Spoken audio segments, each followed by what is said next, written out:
Hello everyone, welcome back to my channel. कैसे हैं आप लोग? आई होप कि आप सभी अच्छे होंगे। आज पितरों का आगमन हुआ है। आज पितृ लोग आ चुके हैं धरती पे। तो हमारे पितृ लोग आए हैं और उनके आने के बाद हमारे यहाँ का नियम है कि सबसे पहले पितरों का वेलकम किया जाता है। तो उनको पानी पीढ़ा रखा जाता है, मतलब उनको दतुईन रखी जाती है, फूल अक्षत रखा जाता है। उनके हिसाब से तिथि चलती है। मेरे यहाँ मेरे ससुर जी का पंचमी को होता है। तो पंचमी को होता है तो यहाँ ऑफिस जाना रहता है पांडे जी को, तो उतना पॉसिबल नहीं हो पाता है। लेकिन घर पे भाई साहब और मेरी जेठानी जो है, ये लोग बहुत ज़्यादा फॉलो करते हैं। हालांकि करना चाहिए, क्योंकि पितृ लोग जो आते हैं वो किसी एक पर्सन का नहीं होता है, वो पूरे घर के होते हैं। तो हमारे यहाँ भी मेरे यहाँ जो मेरे ससुराल पक्ष में है, मेरे देवर, मेरे सास, मेरे ससुर, 3 लोग नहीं हैं। तो ये पितृ रूप में आज आ चुके हैं, जिनका सबसे पहले पानी पीढ़ा रखा जाएगा, फूल अक्षत के साथ इनका स्वागत किया जाएगा। और कुछ लोग मिठाइयाँ, चाय वगैरह भी रखते हैं, मतलब जिससे जितना ज़्यादा हो सके।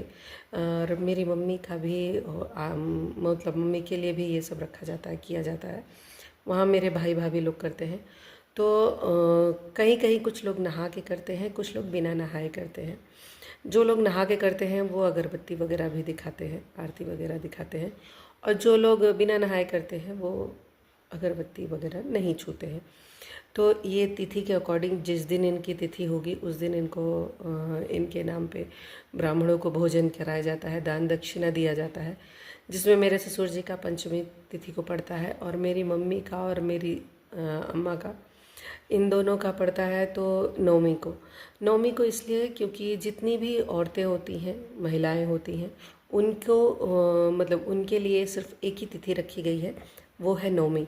नौमी को किसी भी औरत की कभी भी डेथ होती है तो उनको उनकी तिथि हमेशा उनको जो होता है, उनके नाम पे जो दान दक्षिणा, उनके नाम पे जो भोजन कराया जाता है, वो नौमी को किया जाता है। और पुरुषों के लिए जिस दिन जिस तिथि को उनकी डेथ हुई रहती है उस दिन ही किया जाता है। तो ये पूर्णिमा से लेके अमावस्या तक चलता है। और ये पूर्णिमा के दिन ये लोग आते हैं और अमावस्या को पितृ विसर्जन किया जाता है। तो इन लोगों के आगमन पे जिस दिन हमारे ससुराल में क्या होता है कि जिस दिन भोजन कराया जाता है, मेरे यहाँ बड़ा हर जगह उड़द की दाल का बड़ा बनाना मतलब अनिवार्य है, उसको बनाना ही बनाना है। और हमारे ससुराल पक्ष में जैसे अरवी हो गई, कंदा हो गया, आलू, ये सब का चोखा बनाया जाता है, भरता। ये बनाया ही जाता है क्योंकि वहाँ अलग अलग जगह पे अलग अलग मान्यताएं होती हैं। वहाँ का क्या है कि वहाँ पे ये देना ही होता है। और मेरे मायके में ऐसा कुछ भी नहीं है। वहाँ पे आप मतलब हर जगह ये है कि आप अधिक से अधिक दे सकते हैं, बना सकते हैं, अपने ब्राह्मणों को खिला सकते हैं। लेकिन एक स्पेसिफिक चीज़ होती है जो ये भी देना होता है, ऐसा करके।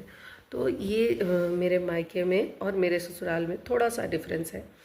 थोड़ा सा ज़्यादा तो नहीं बोल सकते, हल्का फुल्का हर जगह का, जितना ज़्यादा आप चलते जाएंगे उतने नियम बदलते जाएंगे। और मेरे देवर का आता है 10वीं को पड़ता है। तो ये सारी तिथि होने के बाद और फिर जिनका, मैं बाहर रहती हूँ तो मैं कभी रहती हूँ, कभी नहीं रहती हूँ, कभी मैं मायके चली जाती हूँ, कभी इधर उधर। तो इसलिए जो पानी पीड़ा रखना होता है, उनको देना होता है, मैं वो नहीं करती हूँ। लेकिन मैं जिस दिन उन लोगों की, मेरे ससुर की, मेरी सासू माँ की, और जिस दिन मेरे देवर की रहती है, मैं उस दिन अपनी तरफ से कुछ दक्षिणा निकालती हूँ।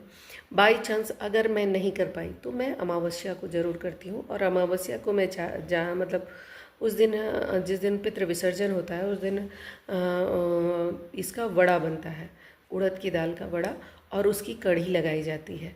तो उस दिन मैं वो बनाती हूँ और मतलब उनको धूप दीप होम करके फिर उनको पितृ विसर्जन करके सीधा निकाल देती हूँ। तो ये मैं करती हूँ क्योंकि कुछ कुछ चीज़ें तो मुझे लगता है कि जब मैं कर सकती हूँ तो करना चाहिए। हालांकि करना तो पूरा ही चाहिए, लेकिन मैं नहीं कर पाती हूँ, इस वजह से मैं इतना थोड़ा सा करती हूँ। अगर आप लोगों ने मेरे चैनल को सब्सक्राइब नहीं किया है तो प्लीज़ मेरे चैनल को सब्सक्राइब कीजिए और बेल आइकन को प्रेस करना ना भूलें, ताकि सारे मेरे नोटिफिकेशन आप तक पहुँचते रहें। इसी के साथ मैं अगले वीडियो में मिलूँगी, तब तक के लिए बाय बाय।